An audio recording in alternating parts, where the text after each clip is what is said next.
Famous story channel में आपका स्वागत है।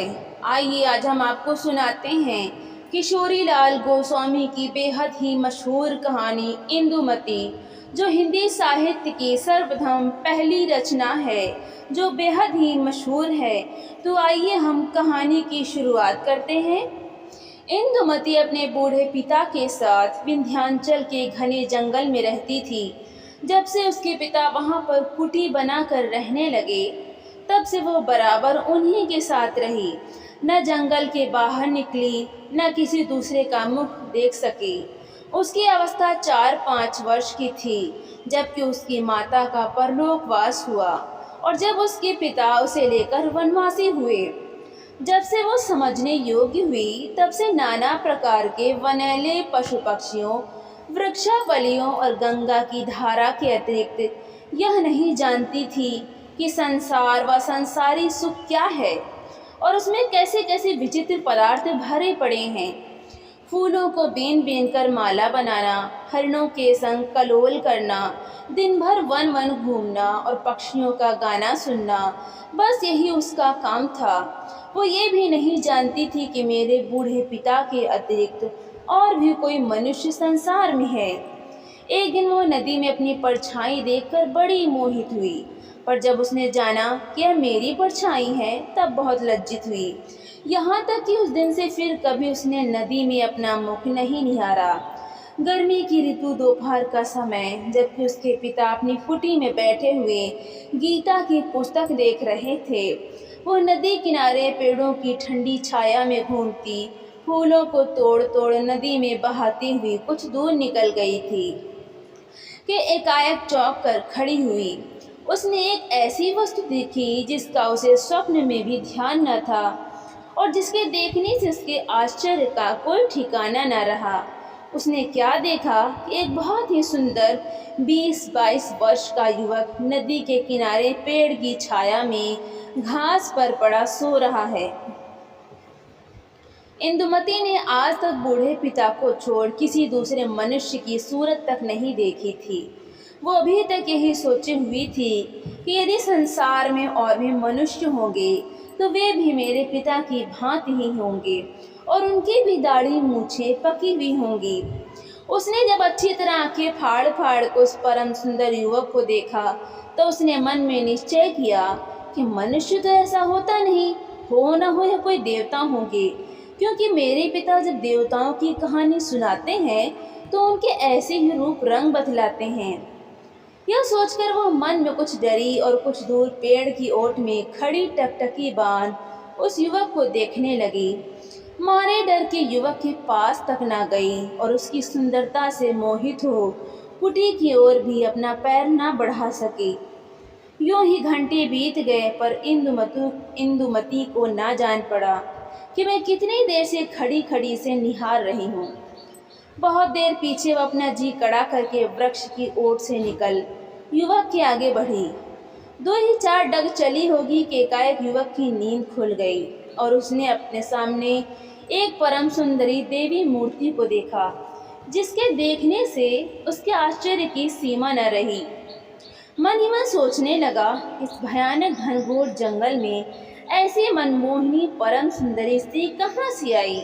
ऐसा रूप रंग तो बड़े बड़े राजाओं के रनिवास में भी दुर्लभ है, सो इस वन में कहाँ से आया? या तो मैं स्वप्न में स्वर्ग की सैर करता होऊंगा, या किसी देव कन्या या वन देवी ने मुझे छलने के लिए दर्शन दिया होगा। यही सब सोच विचार करता हुआ वो भी पड़ा पड़ा इंदुमती की ओर निहारने लगा। दोनों की रह रहकर आंखें चार हो जाती, जिससे अचरज के अतिरिक्त और कोई भी भाव नहीं झलकता था। यूं ही परस्पर देखभाली होते होते एकाएक इंदुमती के मन में किसी अपूर्व भाव का उदय हो आया, जिससे वो इतनी लज्जित हुई कि उसकी आंखें नीची और मुख लाल हो गया। वो भागना चाहती थी, चट युवक उठकर उसके सामने खड़ा हो गया और कहने लगा, हे सुंदरी, तुम देवकन्या हो या वन देवी हो, चाहे कोई हो, पर कृपा कर तुमने दर्शन दिया है तो जरा सी दया करो, ठहरो, मेरी बातें सुनो, घबराओ मत। यदि तुम मनुष्य की लड़की हो तो डरो मत, क्षत्रिय लोग स्त्रियों की रक्षा करने के सिवा बुराई नहीं करते। सुनो, यदि तुम सचमुच वन देवी हो तो कृपा कर मुझे इस वन से निकलने का सीधा मार्ग बता दो। मैं विपत्ति का मारा 3 दिन से इस वन में भटक रहा हूँ, पर निकलने का मार्ग नहीं पाता। और जो तुम मेरी ही भांति मनुष्य जाति की हो तो मैं तुम्हारा अतिथि हूँ। मुझे केवल आज भर के लिए टिकने की जगह दो और अधिक मैं कुछ नहीं चाहता। युवक की बातें सुनकर इंदुमती ने मन में सोचा, तो क्या ये देवता नहीं है? हम लोगों की ही भांति मनुष्य हैं। हो सकता है क्योंकि जो ये देवता होते तो ऐसी मीठी मीठी बातें बनाकर अतिथि क्यों बनते। देवताओं को कमी किस बात की है, और वे क्या नहीं जानते जो हमसे वन का मार्ग पूछते तो ये मनुष्य ही होंगे। पर क्या मनुष्य इतने सुंदर होते हैं और ऐसी मीठी बातें करते हैं? आहा, एक दिन मैं जल में अपनी सुंदरता देखकर ऐसी मोहित हुई थी, किंतु इनकी सुंदरता के आगे तो मेरा रूप रंग निरा पानी है।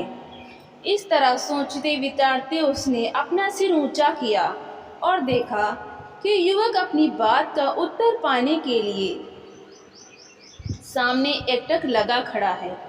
यह देख वो बहुत ही अधीनताई और मधुर स्वर से बोली कि मैं अपने बूढ़े पिता के साथ इस घने जंगल के भीतर एक छोटी सी कुटी में, जो एक सुहावनी पहाड़ी की चोटी पर बनी हुई है, रहती हूँ। यदि तुम मेरे अतिथि होना चाहते हो तो मेरी कुटी पर चलो। जो कुछ मुझसे बनेगा, कंदमूल, फल फूल और जल से तुम्हारी सेवा करूँगी। मेरे पिता भी तुम्हें देखकर बहुत प्रसन्न होंगे। इतना कहकर वह युवक को अपने साथ ले पहाड़ी पगडंडी से होती हुई अपनी कुटी की ओर बढ़ी। उसने जो युवक से कहा था कि मेरे पिता भी तुम्हें देखकर बहुत प्रसन्न होंगे, सो केवल अपने स्वभाव के अनुसार ही कहा था, क्योंकि वो यही जानती थी कि ऐसी सुंदर मूर्ति को देख मेरे पिता भी मेरी भांति आनंदित होंगे। परंतु कुटी के पास पहुंचते ही उसका सब सोचा विचारा हवा हो गया। उसके सुख का सपना जाता रहा और वो जिस बात को ध्यान में भी नहीं ला सकती थी वही आगे आई। अर्थात वो बुढ़ा अपनी लड़की को पराये पुरुष के साथ आती हुई देखकर मारे क्रोध की आग बबूला हो गया और अपनी कुटी से निकल युवक के आगे खड़ा हो यूँ कहने लगा, अरे दुष्ट, तू कौन है? क्या तुझे अपने प्राणों का मोह नहीं है जो तू बेधड़क मेरी कन्या से बोला और मेरी कुटी पर चला आया? तू जानता नहीं कि जो मनुष्य मेरी आज्ञा के बिना इस वन में पैर रखता है उसका सिर काटा जाता है। अच्छा ठहर, अब तुझे भी प्राणदंड दिया जाएगा। इतना कह वो क्रोध से युवक की ओर घूरने लगा। बेचारी इंदुमती की विचित्र दशा थी। उसने आज तक अपने पिता की ऐसी भयानक मूर्ति नहीं देखी थी। वो अपने पिता का ऐसा अनूठा क्रोध देख पहले तो डरी, फिर अपने ही लिए युवा बटोही बेचारे का प्राण जाते देख जी कड़ा कर बुढ़े के पैरों पर गिर पड़ी और रो रो गिड़गिड़ा गिड़गिड़ा कर युवक के प्राण की भिक्षा मांगने लगी और अपने पिता को अच्छी तरह समझा दिया कि इसमें युवक का कोई दोष नहीं है, उसे मैं ही कुटी पर ले आई हूँ। यदि इसमें कोई अपराध हुआ तो उसका दंड मुझे मिलना चाहिए। कन्या की ऐसी अनोखी विनती सुनकर बुढ़ा कुछ ठंडा हुआ और युवक की ओर देखकर बोला कि सुनो जी, इस अज्ञान लड़की की विनती से मैंने तुम्हारा प्राण छोड़ दिया, परंतु तुम यहाँ से जाने ना पाओगे।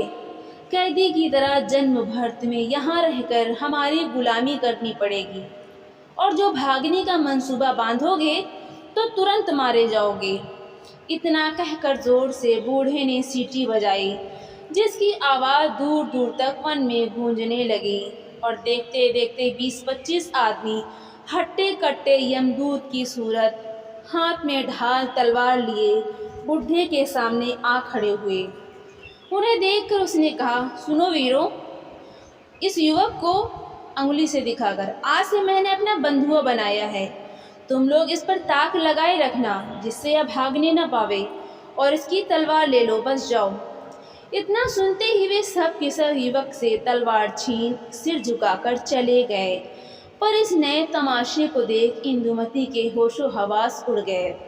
जब से उसने होश संभाला तब से आज तक बुढ़े को छोड़ किसी दूसरे मनुष्य की सूरत तक नहीं देखी थी। पर आज एकाएक इतने आदमियों को अपने पिता के पास देख वो बहुत ही सक पकाई, पर डर के मारे कुछ बोली नहीं। बुढ़े ने युवक की ओर आंख उठाकर कहा, देखो अब तुम मेरे बंधुए हुए, अब से जो जो मैं कहूँगा तुम्हें करना पड़ेगा। उनमें पहला काम तुम्हें यह दिया जाता है कि तुम इस सूखे पेड़ को यानी दिखलाकर काट काट कर लकड़ी को कुटी के भीतर रखो। ध्यान रखो, यदि जरा भी मेरी आज्ञा टाली तो समझ लेना कि तुम्हारे धड़ पर विधाता ने सिर बनाया ही नहीं। और इंदुमती, तू भी कान खोलकर सुन ले, इस युवक के साथ यदि किसी तरह की भी बातचीत करेगी तो तेरी भी वही दशा होगी। इतना कहकर बुढ़ा कुटी के भीतर चला गया और फिर उसी गीता की पुस्तक को ले पढ़ने लगा। बुढ़े का विचित्र रंग ढंग देखकर हमारे युवक के हृदय में कैसे कैसे भावों की तरंगें उठी होंगी, इसे हम लिखने में असमर्थ हैं।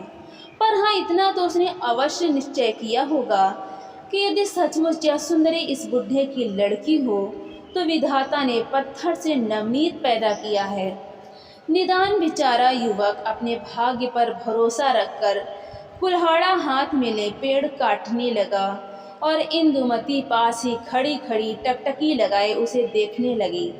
2 ही 4 बार के टांगा चलाने से युवक के अंग अंग से पसीने की बूंदें टपकने लगी और वो इतने जोर से सांस लेने लगा जिससे जान पड़ता था कि यदि यूं ही घंटे 2 घंटे यह टांगा चलावेगा तो अपनी जान से हाथ धो बैठेगा।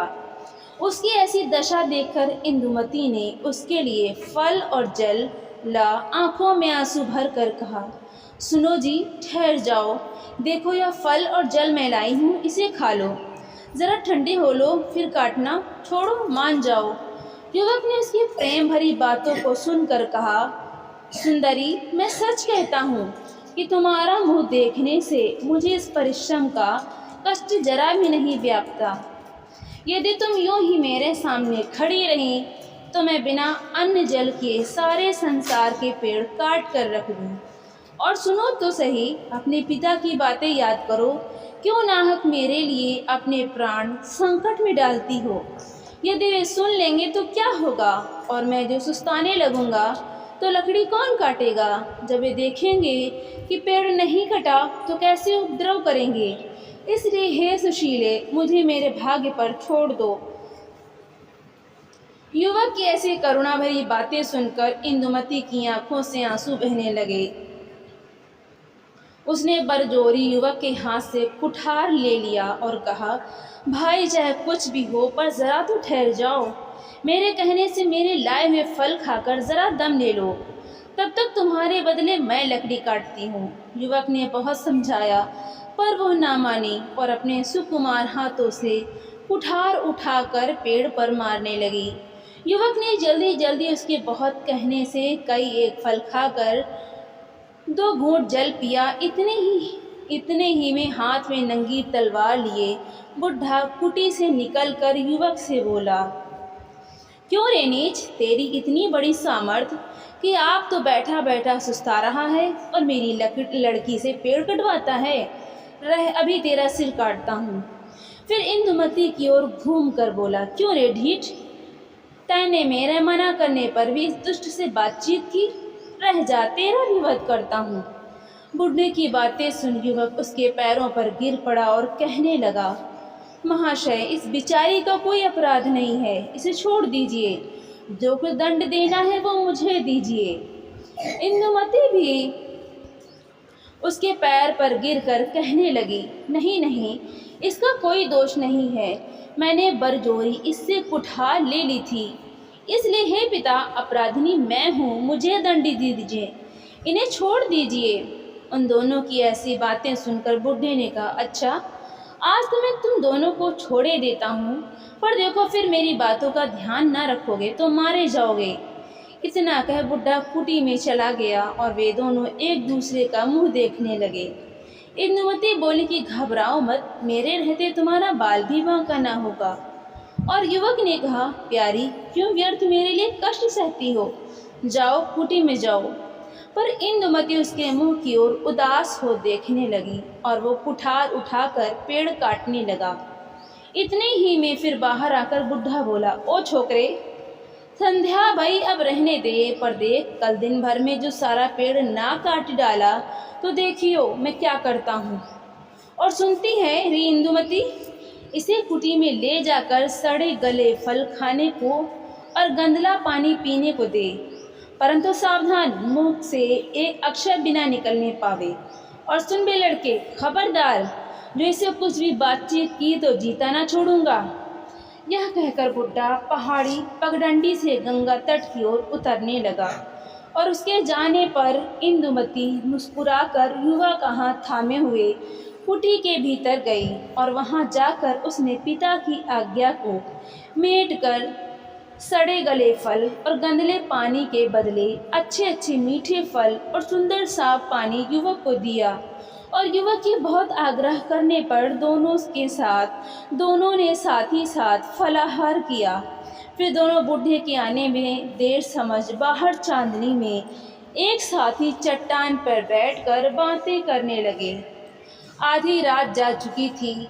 वन में चारों ओर भयानक बनेले जंतुओं के गरजने की ध्वनि फैल रही थी। चार आदमी हाथ में तलवार और बर्छा लिए कुटी के चारों ओर पहरा दे रहे थे। कुटी से थोड़ी ही दूर पर एक ढालुआ चोटी पर 10-12 आदमी बातें कर रहे थे।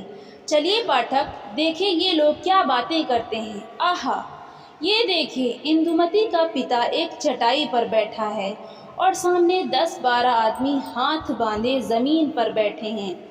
बड़ी देर सन्नाटा रहा। फिर बूढ़े ने कहा, सुनो भाइयों, इतने दिनों पीछे परमेश्वर ने हमारा मनोरथ पूरा किया। जो बात एक प्रकार से अनहोनी थी सो आपसे हो गई।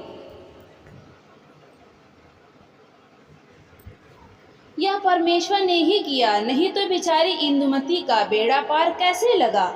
देखो, जिस युवक की रखवाली के लिए आज तीसरे पहर मैंने तुम लोगों से कहा था, वो अजयगढ़ का राजकुमार, या यूँ कहो कि अब राजा है। इसका नाम चंद्रशेखर है। इसके पिता राजशेखर को उसी बेईमान काफिर इब्राहिम लोदी ने दिल्ली में बुला विश्वासघात कर मार डाला था। तब से यह लड़का इब्राहिम की घात में लगा था। अभी थोड़े दिन हुए जो बाबर से इब्राहिम की लड़ाई हुई है, उसमें चंद्रशेखर ने भेष बदल और इब्राहिम के सेना में घुसकर उसे मार डाला।